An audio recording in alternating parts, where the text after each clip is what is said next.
Alors à part ça, un papier très intéressant dans Le Point. Ça concerne quelque chose dont vous avez sans doute entendu parler à la faveur du débat sur le mariage pour tous. Il s'agit de la théorie du genre. Voici l'inventeur du concept.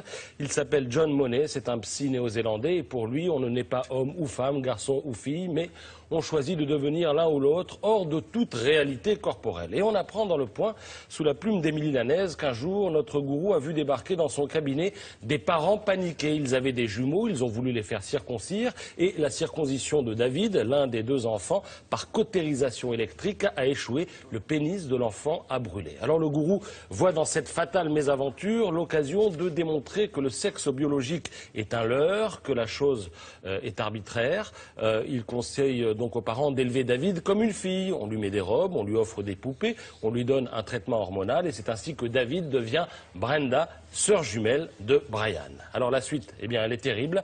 À l'adolescence, Brenda sent sa voix devenir grave. Elle est attirée par les filles. Elle se sent garçon engoncé dans un corps de fille. Les parents avouent tout aux jumeaux. Brenda se fait opérer pour redevenir David.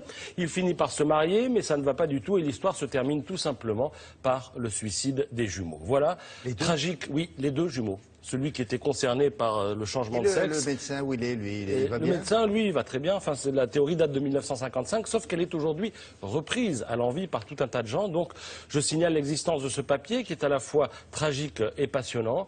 Papier, donc, sur les expériences d'un gourou qui ne s'est d'ailleurs jamais vanté de cette histoire. Histoire dont parlent très peu, je trouve, les promoteurs de la théorie du genre.